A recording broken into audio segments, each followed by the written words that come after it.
దేవునికి మహిమ కలుగును గాక. Praise the Lord. హల్లెలూయా. మంచిది, చిన్న మాట వాక్యం చదువుకుందామండి. ఇర్మియా గ్రంథము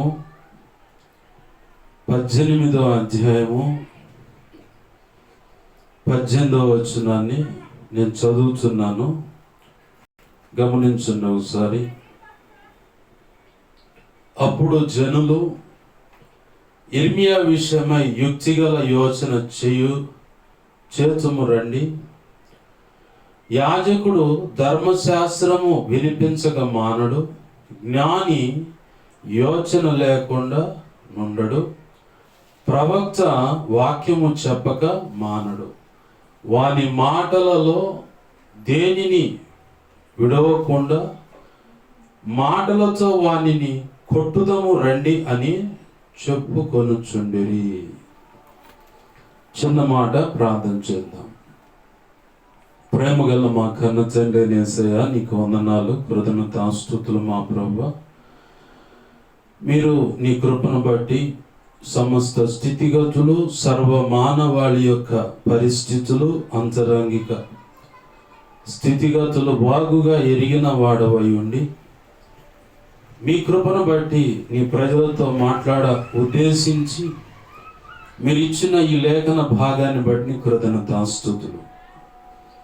ఈ వాక్యాన్ని విరవండి, నాచో మాచో మీరు సూటిగా, తేటగా, స్పష్టంగా మీరు మాట్లాడమని బతిమలాడుతున్నాను.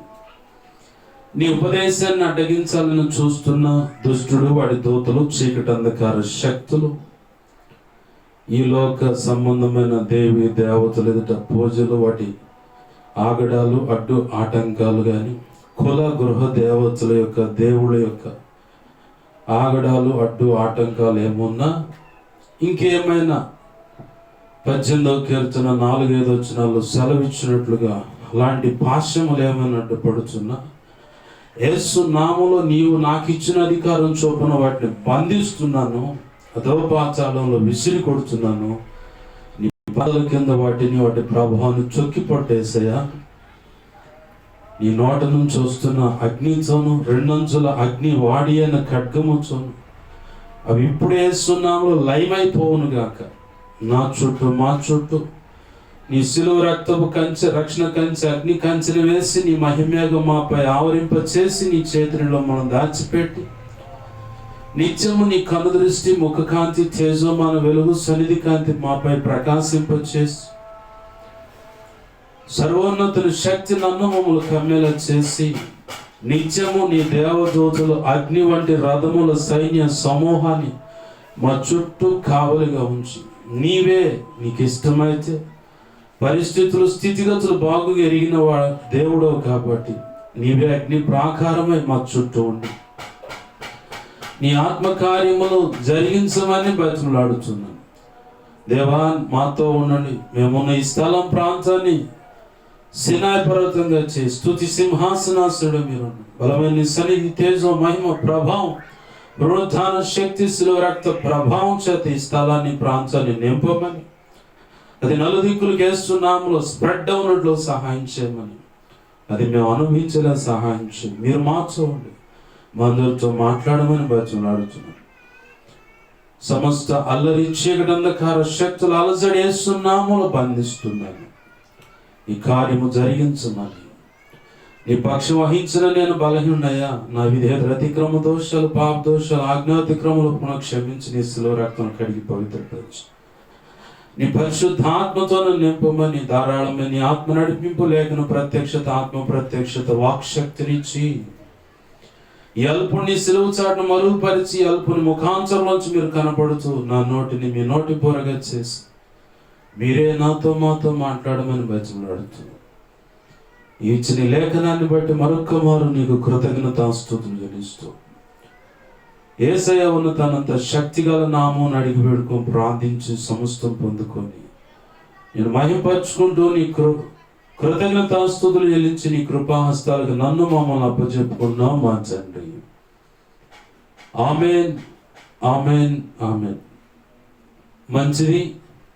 సమకూడిన ఈ శబ్దంతరాల ద్వారా దేవుని మాటలు వినాలి, దేవుడు నాతో ఏం మాట్లాడతాడో అని ఆసక్తి కలిగి చెవులను రిక్కించుకొని మనస్సు, హృదయాన్ని, తలంపులు, ఊహలు, ఆలోచనలు దేవుని వాక్యం విషయమై కేంద్రీకరించి, అంటే స్థిరముగా ఒక గురి కలిగి పెట్టుకొని దేవుని వాక్యం కొరకు ఆతృత పడుతున్న వారికి, ఇప్పుడు ఇక ముందు ఈ వీడియో ద్వారా వినబోతున్న ప్రతి ఒక్కరికి ప్రభువైన యేసుక్రీస్తు వారి పేరట నా హృదయపూర్వకమైన వందనాలు. అందరికీ వందనాలు. ప్రభునందు ప్రియమైన దేవుని బిడ్డలారా, గమనించండి. మొదటిగా పరిశుద్ధాత్మ దేవుడు నా హృదయంలో పెట్టిన, నన్ను ప్రేరేపిస్తున్న ఒక ఆలోచన ఎదుట పెట్టాలని ఆశపడుతున్నాను. అనుభవ జ్ఞానం అంటే ఏంటి? ఈ డౌట్ చాలా మందికి ఉంది, ఈ సందేహం. అనుభవ జ్ఞానం అనే మాట విషయంలో మొదటిగా వివరణ ఇచ్చి ఆ తర్వాత పరిశుద్ధాత్మ దేవుడు ముందుకు తీసుకెళ్తాడని నేను ఆశపడుతున్నాను. అనుభవ జ్ఞానం అంటే దేవుడు ముందుగానే నిన్ను కొన్ని విషయాల్లో హెచ్చరిక జారీ చేస్తాడు. తను ఎంతో మిక్కటముగా నిన్ను, నీ కుటుంబాన్ని, నీ భవిష్యత్తును ప్రేమించిన వాడై ఉన్నాడు. కాబట్టి నీ కుటుంబం మీదకి ఫలానా ఉపద్రవం రాబోతుంది, ఇలా నడిస్తే, ఇలా ఉంటే జాగ్రత్తగా ఉండు అంటాడు. నీవు ఇలా తొందరపడి మాట్లాడితే ఇలా చిక్కులో ఇరుక్కుంటావు, జాగ్రత్త అంటాడు. ఇలా నా చిత్తానికి వేరుగా నువ్వు అడుగులు వేస్తే, నిర్ణయం తీసుకుంటే, ఉద్యోగమైన, వ్యాపారమైన, రెక్కల కష్టం మీద ఆధారపడి బ్రతకడానికైనా, పిల్లల పెళ్లిళ్ళు సంబంధాలు చూడటమైనా, కుదుర్చుకోవటమైనా, వివాహాలు జరిగే విషయంలో అయినా, కొన్ని ముందుగానే ఆయన భవిష్యత్తు ఎరిగిన దేవుడు కాబట్టి హెచ్చరిక జారీ చేస్తాడు. దానికి రుడిగా సాక్ష్యం ఇచ్చే అనుభవం ఏంటంటే, అబ్రహాము దగ్గరికి ఎండవేళ త్రిత్వమైన దేవుడు ముగ్గురుగా వచ్చారు. వారు దూర ప్రాంతం నుంచి వస్తున్నారని, ఆకలితో ఉన్నారని, ఆతిథ్యం ఇవ్వాలని ఆసక్తితో పరిగెత్తుకుంటూ వెళ్ళాడు. దగ్గరికి వెళ్ళే లోపల వారు త్రిత్వమైన దేవుడని అబ్రహాంకి అర్థమై, అయ్యా నన్ను దాటిపోవద్దు అన్నాడు. కుశల ప్రశ్నలు అడిగాడు.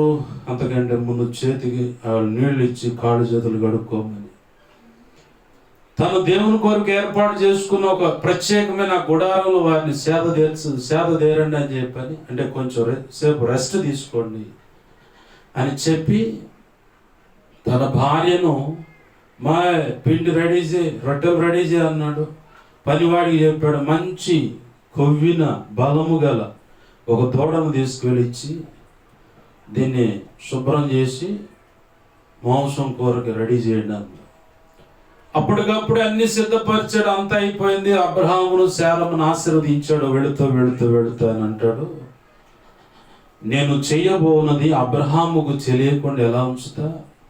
అక్కడ ఒక మాట జోడించాడు దేవుడు, నా స్నేహితుడైన అబ్రహాముకి నేను చెయ్యబోయే కార్యం అది మంచైనా చెడైనా నేను చెప్పకుండా ఎందుకు వెళ్ళాలని చెప్పని వెళుతున్న దేవుడు కాస్త ఆగి అబ్రహాముతో ఆ మాట చెప్పాడు. ఏం మాట? సొదొమ గొమొర్రా పట్టణాన్ని నాశనం చేయడానికి వచ్చానయ్యా, నువ్వున్నా కాబట్టి వెళుతూ వెళుతూ దారిలో ఆశీర్వదించి వెళదామని ఇక్కడ ఆగాను, మరి ఇది సంగతి అన్నాడు. వెంటనే అబ్రహాము దేవుని పాదాలు పట్టుకొని పెనుగులాడుతూ మొదలుపెట్టాడు.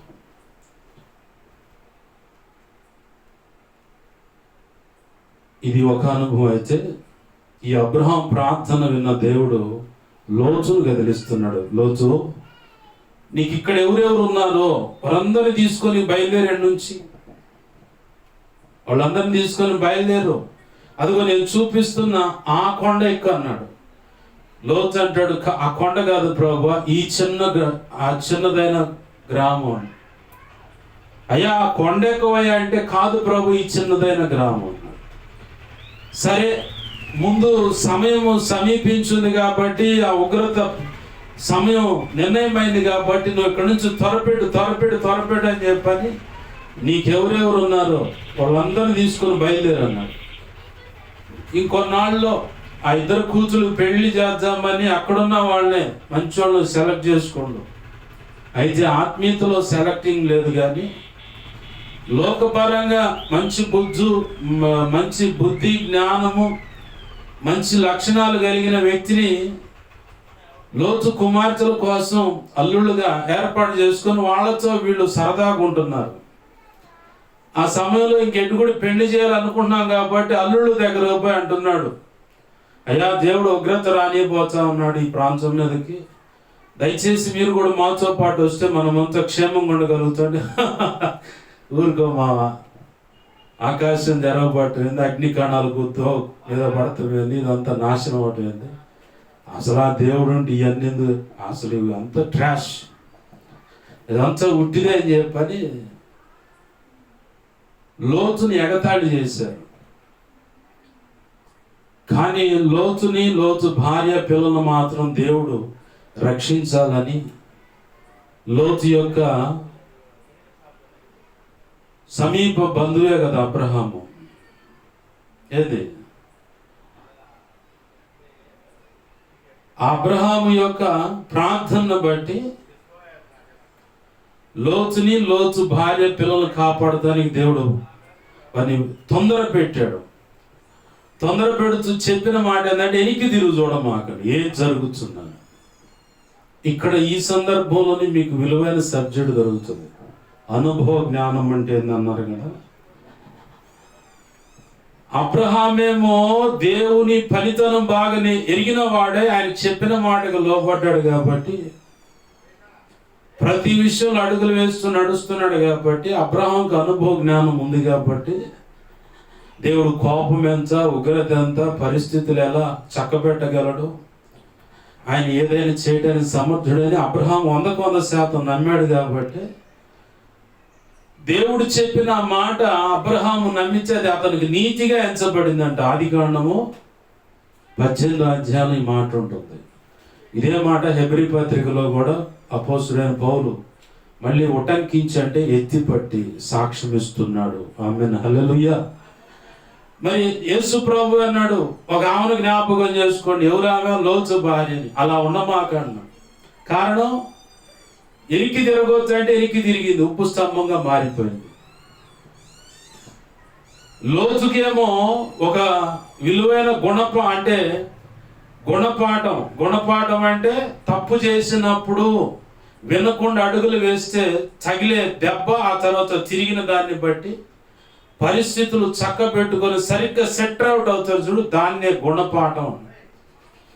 లోతునేమో ఆ కొండెక్కమంటే కాదు, ఆ చిన్నదైన గ్రామం అన్నాడు. ఆ చిన్నదైన గ్రామానికి పోతే ఒక గుహలో చేరారు, జరగరాని కీడు జరిగిపోయింది. ఇదే వద్దన్నది చేసిన దాన్ని బట్టి వచ్చేదాన్ని గుణపాఠము, అలాగే అనుభవ పాఠం, అనుభవ జ్ఞానం. దేవుడు నీకెన్నో చెప్తా ఉంటాడు. నువ్వు ఇలా ఉండకూడదంటే నువ్వు ఆయన చేతిలో సాగు దెబ్బలు తింటావు, హాస్పిటల్ బెడ్ మీద, ఐసీయూలోనో వెంటిలేటర్ మీద పోయి తిరిగి బయటికి రాగానే బాగుపడతారో సాక్ష్యం ఇస్తారు. దేవుడు నా జీవితంలో ఎన్నో గొప్ప అద్భుతం చేశాడు. చచ్చేవాడిని కాస్త బయటికి తెచ్చాడు. అమ్మో ఇంకెప్పుడు అలా ఉండకూడదు, మీరు కూడా అలా ఉండకండి.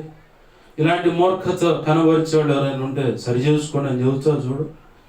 దీన్నే అనుభవ జ్ఞానం, అనుభవ పాఠం అంటారు. అర్థమైనట్టుకుంటా నేను, నాకు తెలిసి. ఆయన ఒకటి వద్దంటాడు, నువ్వు వెళతావు, వెళ్ళనిస్తాడు. ఎందుకంటే ఆయన నియంత కాదు. నియంత అనే మాటకు అర్థం ఏంటంటే హిట్లర్ యొక్క జీవితం. హిట్లరు ఒక నియంతలాగా పరిపాలన చేశాడు. కూర్చోమంటే కూర్చోవాలా, లేవమంటే లేవాలా, కాదుకూడదని పెడచేవిని అడుగులు వేస్తే అమాంతంగా తల దిగి అవతల పడుద్ది. అంత క్రూరంగా పరిపాలన చేయటమే నియంత అంటారు. నువ్వెంత కాదు, నీ అంత హైట్ అని కాదు. నియంత అనే మాటకు అర్థం ఏంటంటే ఇది. హిట్లర్ జీవితాన్ని గమనిస్తే అదే జరిగింది. అతనికి ఎవరైనా ఎదురు వెళితే అమాంతంగా చంపేయటం, అతను చెప్పింది ఏదైనా చేయకపోతే అమాంతం చంపేయటం, ఇక రెండో పరిష్కారమే లేదు. అంత క్రూరాతి క్రూరంగా ఘోరంగా పరిపాలన వ్యవస్థను తానున్నంత కాలము అమలు చేశాడు. అట్లానే బ్రతికాడు, అలానే రాజ్య పరిపాలన కొనసాగింది. కాబట్టి ఇప్పటికీ యావత్ ప్రపంచమంతా నియంత అంటే ఎవరంటే హిట్లరే. అంత దుర్మార్గంగా పరిపాలన చేశాడు. ఆ తర్వాత అలెగ్జాండర్, అతను కూడా అంతే, ఎదురొచ్చినోడిని వేసేయటం అంతే. రాజ్యమైనా ఏదైనా సరే రాజ్యాన్ని స్వాధీనపరచుకోవాలంటే ఘోరంగా. ఇప్పుడు మనోళ్ళు న్యూస్ పేపర్లో ఆడుతుంటారు, ఓచ కోత కోసారంటే వరుస పెట్టి మొత్తాన్ని నిలబెట్టి తలలో తెగ నరకటము, గన్నులతో షూట్ చేయటము, సముద్రం ఒడ్డున ఇట్లాంటివి కనపడుతున్నాయి కదా, దాన్ని ఓచ కోత అంటారు. వరుస పెట్టి మొత్తాన్ని చంపటం. ఈ మధ్యకాలంలో రాజస్థాన్ ప్రాంతంలో 13 సంవత్సరాల ఆడపిల్ల మీద అఘాయిత్యం చేస్తే 32 మందిని బహిరంగంగా ఉరిదీ చంపారు. ఇది సామూహికంగా జరిగేటువంటి శిక్షా విధి.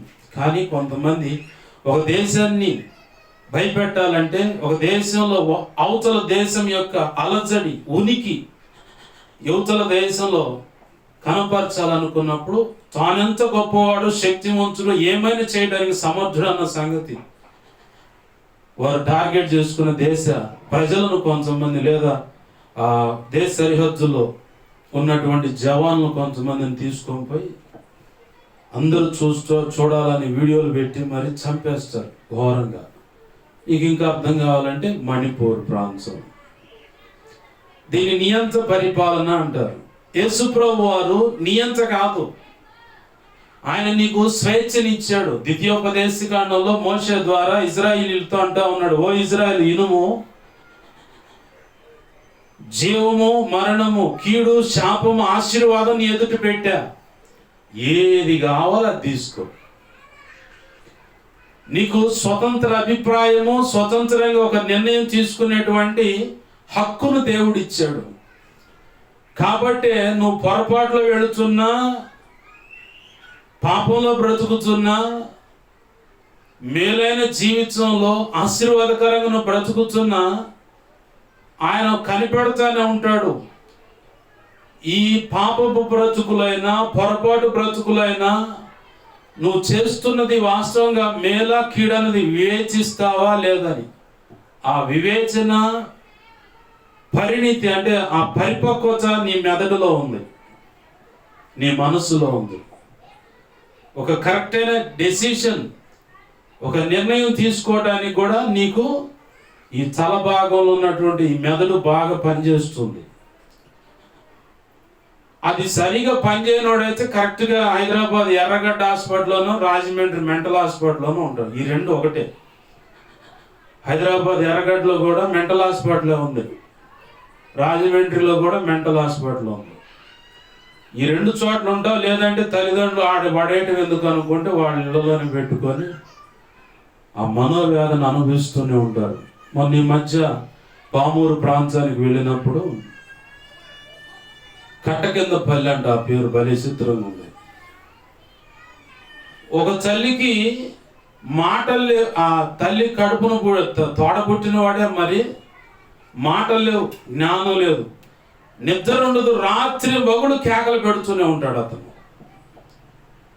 ఇంకో కుటుంబంలో ఇంకొక అతను ఉన్నాడు, ఒంటి మీద వస్త్రం, ఇద్దరికి ఒంటి మీద వస్త్రం ఉండదు, తాళ్ళతో కట్టేస్తూ ఉంటారు. ఈ రెండో వ్యక్తి కూడా కేకలు పెడతాడు, జ్ఞానం లేదు. కానీ ఆ తల్లిదండ్రులు, ఆ కుటుంబీకులు వాళ్ళని ఓర్చుకుంటూ సహించుకుంటూ వాళ్ళని అలానే పోషించుకుంటా, తల్లి కౌగిట్లో ఉన్న పసిబిడ్డల వల్లే, వాళ్ళకేం తక్కువ ఉందా వయసు, 35-40 అట్లా ఉంటుంది. కానీ వాళ్ళు కనపడుతున్న కొద్ది వాళ్ళే, జ్ఞానం లేదు. నీవు అలాంటి పరిస్థితుల్లో లేవు, నీకు అన్నీ బాగా తెలుసు. కానీ చదువు లేదంటానిక చదువు కూడా బాగానే ఉంది. మనం అంటాం భలే తెలివిగా, వాక్యం చదవండి, వాక్యం రెఫరెన్స్లు రాసుకోండి అంటే, అయ్యగారు మాకు చదువు లేదండి అంటాం. మరి ప్రభుత్వం 18,500 ఇస్తుందంటే అకౌంట్ తీసుకొని మరి పోయి పిల్లను పక్కన పెట్టుకొని పోయి సచ్చినోడు రా అని చెప్పని వాళ్ళు తీసుకొని పోయి మరి అకౌంట్ సెట్ చేయించుకొని, అయ్యా ఏటీఎం అంట. ఏమో పిన్ ఎంటర్ చేయడం కూడా తెలియదు, కానీ ఏటీఎం కార్డు కావాలి. డ్వాక్రా గ్రూప్ వాళ్ళు తలా 3 లక్షలు వేస్తున్నారు లోన్ అనగానే బారు తీరి కూర్చుంటారు. గుంపు మీద కూర్చొని గ్రూపుల్లో ఇదిగో నాకు లెక్క ఇంత రావాలని కొట్లాట కూడా చన్నుకొని జుట్లు పట్టుకొని ఏ రంగం వేసిన వాళ్ళు కూడా ఉన్నారు. నాకు తెలుస్తుంది ఆ చరిత్ర. అక్కడ లెక్కలు బాగా వస్తాయి, చదువు బాగా వస్తుంది. ఒక బైబుల్ చదవటానికి, బైబుల్ అవగాహన చేసుకోవటానికి, అర్థం చేసుకోవటానికి, ఆ రిఫరెన్స్ రాసుకోవడానికి మాత్రం మాకు చదువు లేదని నేను భలే గట్టిగా అబద్ధం ఆడతాను. ఆ మాట బ్యాంక్ అకౌంట్ కాడన్నా, డ్వాక్రా గ్రూప్ లోన్లు కాడ ప్రభుత్వం ఇచ్చే 18,000 ఇప్పుడు 15,000 అంటున్నారు. వాటి కాడ ఎందుకు చెప్పం? మాకు వద్దులేదయ్యా అని చెప్పని, మాకు చదువు లేదని. స్కూల్ పిల్లల్ని ఇప్పుడు చేరిస్తే 15,000 ఎంతో 13,000 వచ్చాయి. అవి రాగానే మొత్తం లెక్కలేసి 10,000 నలుగురనుకో 10,000 పక్కన పెట్టి 50,000 వడ్డీకి ఎత్తారు. బాగా ఎగ్గొట్టేవాడికి 3 రూపాయలు, 2 రూపాయలు, 1 రూపాయి ఒకప్పుడు, ఇప్పుడు 5 రూపాయలు, 10 రూపాయలు. అది కూడా కామన్ అయిపోయి 20 లేదంటే 30 అంట. మొన్న ఒక అక్క చెబుతా ఉంది, రోజువారి వడ్డీ అంట 30 రూపాయలు అంట.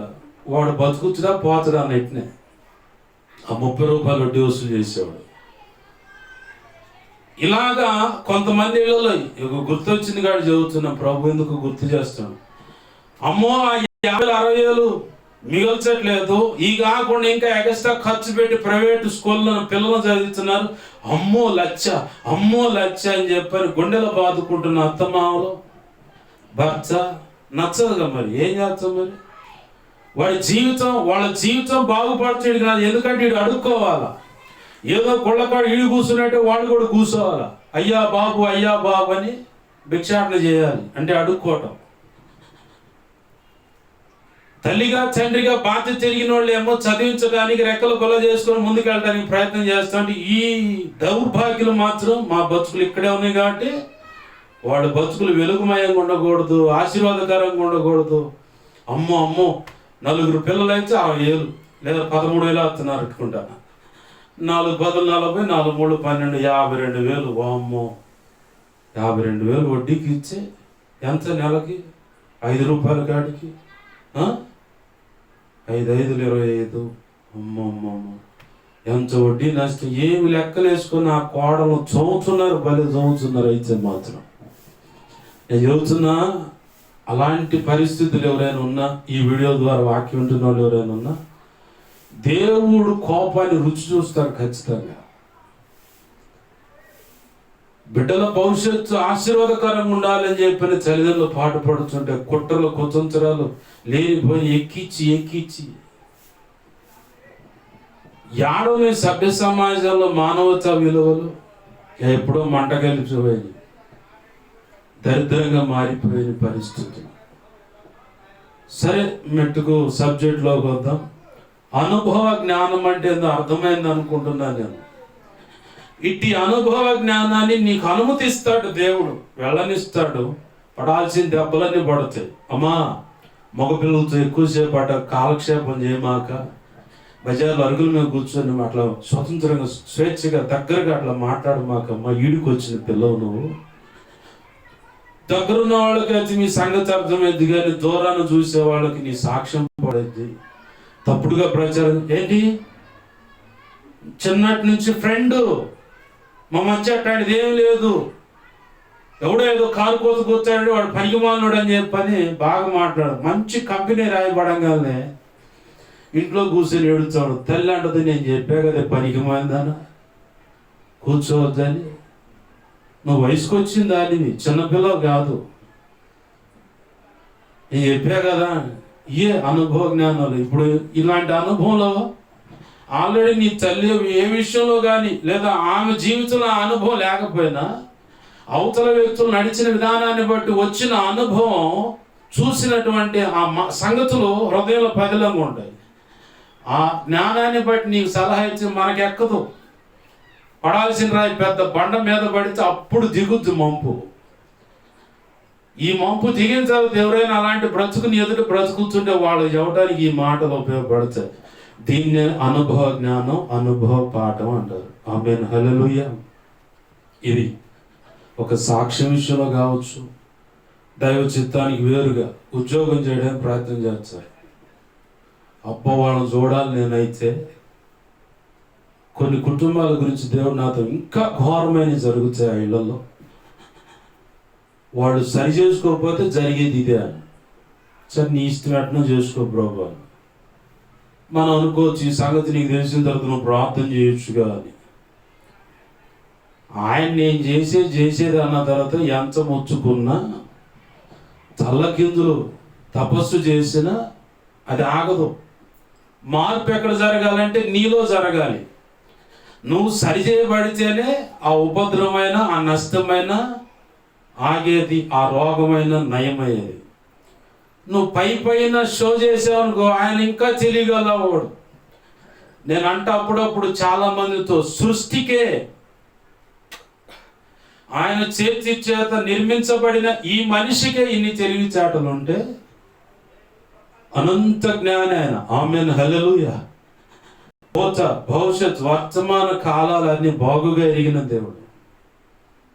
భూత వర్తమాన భవిష్యత్ కాలాలు బాగా ఎరిగిన అంటే నిన్న, ఇప్పుడు, ఇక ముందు త్రికాల జ్ఞాని అయినటువంటి యేసయ్యకి ఇంకెంత జ్ఞానం. సైతాన్ గాడు కూడా నిత్య చీకటికి అవకాశం ఇచ్చి తన హృదయంలో దానికి చోటిచ్చి హెస్కేలు 28:14 ఆ కాలుచున్న రాళ్ల మధ్యలోకి వెళ్ళిపోయి తండ్రి అయిన దేవునితో, ప్రభువా సృష్టి ఎలా చేయాలనుకుంటున్నావు? మానవుని సృష్టిస్తావా? తన భార్య ఎలా ఉండాలనుకుంటున్నావు? అసలు ఎంత కపటంగా అంటే లోపలంతా దాచిపెట్టి అలా చాలా మందిలో నేను చూస్తున్నాను. రక్షణ పొందిన వ్యక్తుల్లోనే ఈ కపటం, ఈ కుయుక్తితో కూడినటువంటి మాటల వ్యవహార శైలి. మరి ఆయనకి ఇంకెంత జ్ఞానం ఉండాలి? నువ్వు ఎంత దాచిపెట్టినా ఆకాశం అంతా కన్నేసుకొని చూస్తూ ఉన్నాడు. కీర్తనకారుడు అంటాడు, భూమికి ఆదరి చివరి భాగం అంటే అధో పాతాళం, ఆ పాతాళం అంతా భయంకరంగా ఉన్నది. అక్కడ కూడా అది కటికి చీకటి, అక్కడ కూడా వెలుగుగా నీకు కనబడుతుందయ్యా. నా కన్నులకు చీకటే కావచ్చు, నీ కన్నులకు చీకటి కాదు, వెలుగై ఉన్నదాన్ని. నువ్వు దైవజనుడు అయినా, సంఘ పెద్దవైనా, పరిచారకులు, విశ్వాసులైనా, స్త్రీలు కానీ పురుషులు కానీ ఎంత కుప్పిగంతులేస్తే యాక్టింగ్ చేసినా ఉపయోగం ఉండదు. ఈ మధ్యకాలంలో తమ్ముడు ఒక కళకు చెబుతా ఉన్నాడు, పలానా పాష గారు కాళ్ళు కడుగుతున్నాను పాష గారు, మరి ఏం సంగతి, దాని అర్థమైందండి. నేను చెప్పా, అతను ఏదో పొరపాటులో ఉండుంటాడు. కాళ్ళు కడగటం అంటే పాపాలు ఆయన పక్షంగా నువ్వు ఒప్పుకొని క్షమించమని బతిమలాడటం. మోషే ఇజ్రాయేల్ ప్రజలు తిరుగుబాటు చేస్తే లోబడని వాళ్ళని ప్రజలు వీళ్ళు పక్కకు తప్పుకొని చంపేసి నీలోంచి ఒక సృష్టిని బయటికి తెస్తానంటే చేతగాని వాడు అనుకుంటారయ్యా ఉదాగంటే వీళ్ళు నా విశ్రాంతిలో ప్రవేశించరు, వీళ్ళు నిట్టగాదు కానీ ఈ అరణ్యం తిప్పు అన్నాడు. 40 సంవత్సరాలు తిప్పి తిప్పి తిప్పి అక్కడే చంపేసి, ఏది దేవుడు శపించాలనుకున్నటువంటి ఇజ్రాయేలు మొత్తాన్ని అక్కడే చంపేసి ఆ తర్వాత కనాను దేశానికి వాళ్ళ పిల్లలను తీసుకొని పోయిండు. దానికి సాక్ష్యమైంది భాష గారు అంటే, యెహోషువ యోర్దాను దాటేటప్పుడు నున్నటి రాళ్ళు 12 ఎరుకోమన్నాడు. ఆ 12 నున్నటి రాళ్ళు తీసుకొని వెళ్ళిపోయి యోర్దాను నది అవతలకు వెళ్ళిపోగానే కానాన్లో అడుగు పెట్టగానే ఒక స్థలాన్ని చూపించాడు దేవుడు. అక్కడ గట్టు బలిపేటమన్నాడు. ఇనుప పనిముట్టు దానికి తగలకూడదు, జాగ్రత్త అన్నాడు. ఆ నున్నని రాళ్ళు ఆడు పెట్టిన దాన్ని బట్టి ఆర్సిఎం చర్చిలో అక్కడక్కడ మందిరాల్లో ఉంటుంది చూడు, నున్నటి రాళ్ళు ఏట్లో దొరికి ఆ నున్నటి రాళ్ళు తెచ్చే కడతారు. బలిపీఠాన్ని సాదృశ్యం అనమాట. వాళ్ళు నమ్మింది అది నమ్మకం. మనమైతే యేసు ప్రభు వారే బలిపీఠం మనకి. ఆ బలిపీఠం కట్టిన తర్వాత ఇజ్రాయేలుతో ఒక ప్రకటన చేయి, సున్నతి లేని వాడు సున్నతి చేయబడాలి. అదే ఐగుప్తు నుంచి బయటకు వచ్చేటప్పుడు పస్కాను ఆచరించారు, సున్నతి జరిగే ఉన్నారు వాళ్ళు. యోర్దాను నది దాటిన తర్వాత అవసరం ఏముంది అంటే, యోర్దాను నది దాటేసరికి వాళ్ళ పిచ్చర్లైన పెద్దలైన వాళ్ళు ఎవరు లేరు, చచ్చారు. కాబట్టి మోషే అడ్డుపడి బతిమలాడిన వారు వారి వ్యక్తిత్వాన్ని సరి చేసుకోకపోతే ఇట రాలిపోయారయ్యా. అది దైవజనుడు ఏమైనా పొరపాట్లు ఉన్నాయో సరి చేసుకోవాలి. దీనికి ఇంకొకటి సాక్ష్యాన్ని స్థిరపరచడానికి, నెబుకద్నెజరు అనేవాడు ఇంకొక సంవత్సరంలో తన హృదయాన్ని గర్వించి దైవ చిత్తానికి వేరుగా బ్రతుకుతాడని ముందుగానే దేవుడు నెబుకద్నెజరు కళ చూపించాడు. ఎవరు చెబుతారు ఈ కళభావం అంటే, దానియేలును పిలవండి అన్నాడు. దానియేలు రాగానే, నీకు బహుమతులు ఇట్లా ఇస్తా అంటే, నీ బహుమతులు నీ దగ్గర ఉంచుకో, నాకు అవసరం లేదు, కలభావం చెప్పే దేవుడు అని చెప్పని కళ మొత్తం చెప్పి దానియేలు అంటాడు, దేవునికి నీకు మధ్యలో ఏమైనా ఆయనకు నచ్చిన పాపాలు ఏమో ఉంటే ఒప్పుకో, సరి చేసుకో. ఖచ్చితంగా దేవుడు కృపిస్తాడంటే తాను సరి చేసుకోవడానికి సంవత్సర కాలం అవకాశం ఇచ్చాడు. ఇజ్రాయేలు ప్రజలు సరి చేసుకోవడానికి 40 సంవత్సరాల అవకాశం ఇచ్చాడు. అమోరీలనే ఐగుప్తులో ఉన్న జాతి ప్రజలు సరిచేయబడటానికి 430 సంవత్సరాల అవకాశం ఇచ్చాడు. బాగా గుర్తుపెట్టుకోవాలి.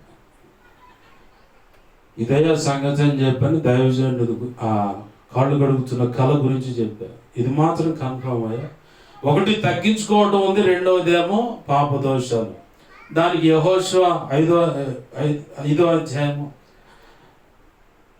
యెహోషువతో అంటాడు, సేనాధిపతికి వచ్చిన నీ చెప్పులకున్న కాళ్ళకున్న చెప్పులు విడువ అంటాడు.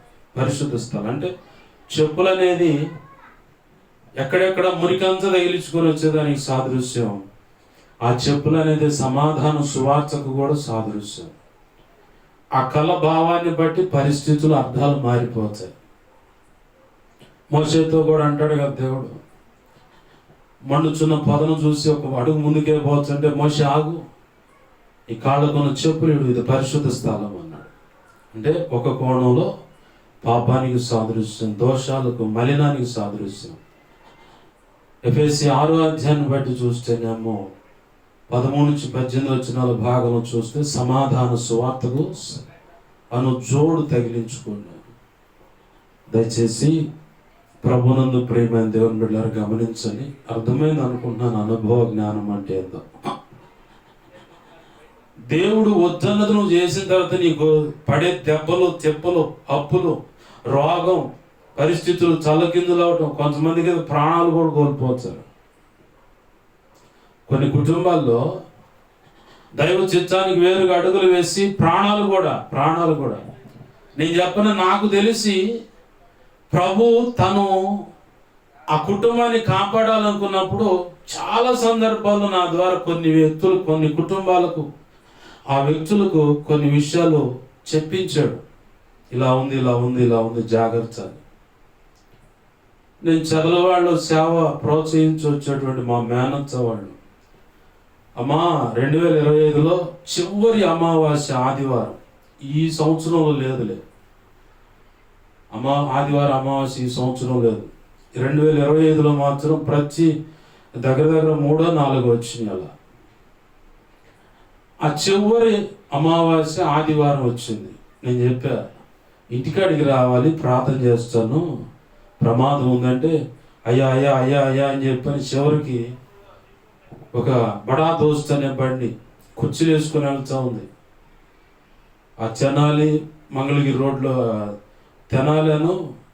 రోడ్లో తెనాలి వైపు వెళ్తున్నాడంట.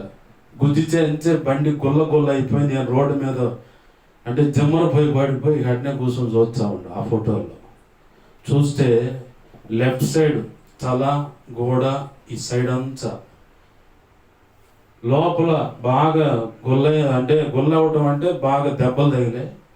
ఈ గోడలో, ఈ తల భాగంలో ఇబ్బంది అయింది. 1,25,000 రూపాయల బైకు ముద్ద అంటే ముడి అట ఎరగదీసినట్టుగా గొల్ల అయిపోయింది. నేనన్నా బతికారు, లేకపోతే చావాల్సిందన్న. గుండె పట్టుకుంది వాళ్ళకి. నిజం. దేవుడేమో ఆ ఉపద్రవంలో పడకుండా ఆపాలని ప్రయత్నం చేస్తాడు.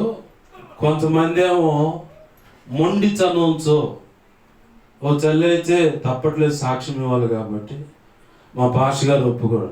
మీరు వాళ్ళ అమ్మగారే చనిపోయారు. కారణం చేతబడి క్రియల యొక్క ప్రభావం.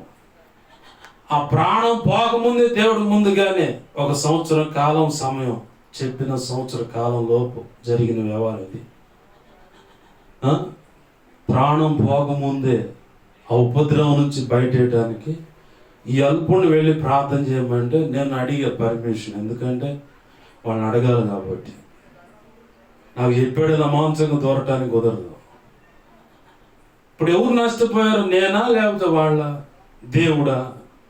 ప్రభు ముందుగానే ఆ కుటుంబాన్ని కాపాడాలని, ప్రభు ముందుగా నీ వ్యక్తిత్వాన్ని కాపాడాలని, ప్రభు ముందుగా నిన్ను క్షేమస్థితిలో నిలబెట్టాలని, ప్రభు ముందుగానే ఆ రోగ బారిన పడకుండా కాపాడాలి, ప్రభు ముందుగానే ఆ నష్టం, ఆర్థిక నష్టం జరగకుండా. తిరిగి అప్పుల్లో పడ్డావు. ఇప్పుడు కష్టపడి దైవ చిత్తానికి దేవుడు చెప్తాను, ఆ పని కరెక్ట్ కాదమ్మా, ఆగండి. అబ్బే సంపాదన 1000 రూపాయలు, రోజుకి 2000 3000 ఏడబోగొట్టుకోవాలని పరిగెత్తి చివరికి పిల్లల భవిష్యత్తు మీదే దాడి జరిగింది. నాకు తెలిసి నేను పరిశుద్ధాత్మ దేవుడు ఎందుకు గుర్తు చేస్తూ ఉన్నాడు. మా బంధువుల్లోనే ఓ పెళ్ళికి అటెండ్ అయ్యా. అమ్మాయికి 7వ నెల.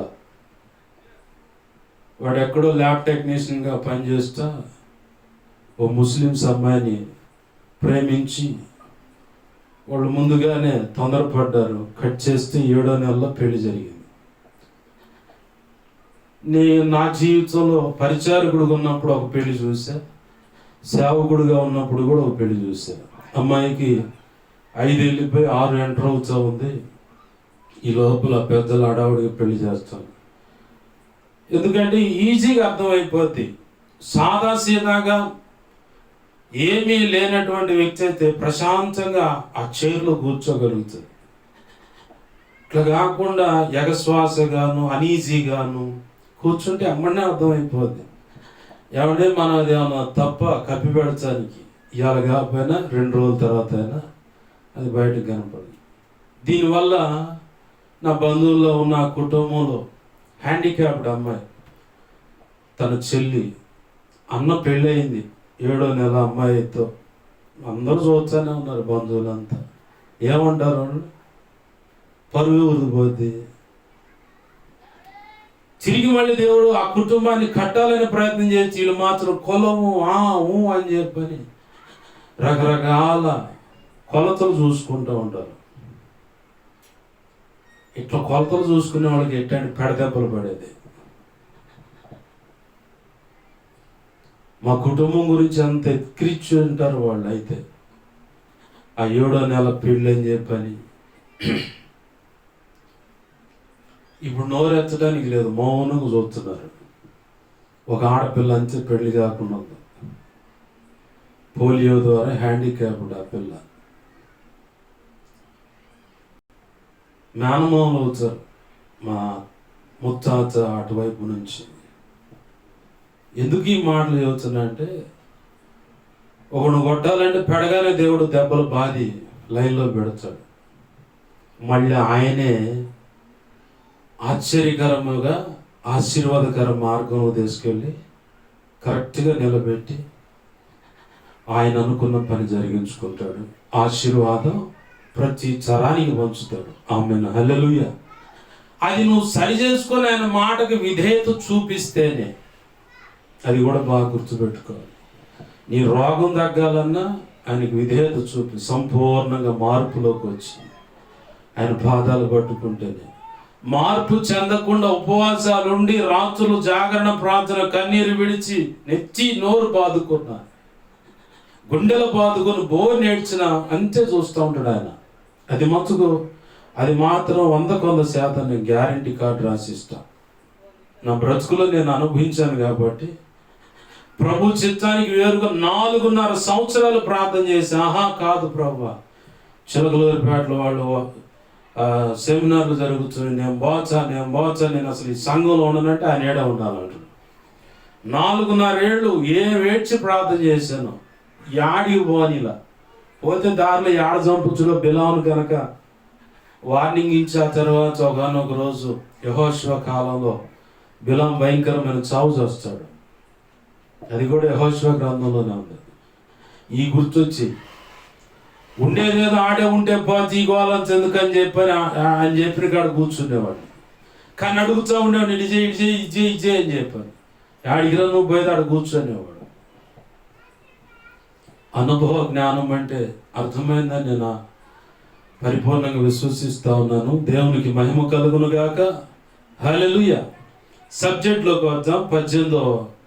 ఇర్మియా గ్రంథం 18వ అధ్యాయం 18వ వచనంలో జనులు కొంతమంది ఇర్మియా చెబుతున్నటువంటి దేవోక్తులు, ఇర్మియాకు దేవుడు అనుగ్రహించిన ప్రత్యక్షతలు అంటే అంతకుముందు లేవు, కొత్తగా వచ్చిన దాన్నే ప్రత్యక్షత, లేఖన ప్రత్యక్షత, ఆత్మ ప్రత్యక్షత అంటారు. అంటే ఆ లేఖనము చాటున లేదంటే ప్రస్తుత పరిస్థితులకు అనుగుణంగా కొన్ని మాటలు దేవుని దగ్గర నుంచి ఉన్న కొత్త సంగతులు అందటం, దాన్నే ప్రత్యక్షత అంటారు. ఆ ప్రత్యక్షత కలిగినటువంటి దేవ వాక్కులను ఇజ్రాయేల్ ప్రజలకు అందిస్తా ఉన్నాడు. దేవుడు వాళ్ళని ప్రేమించాడు.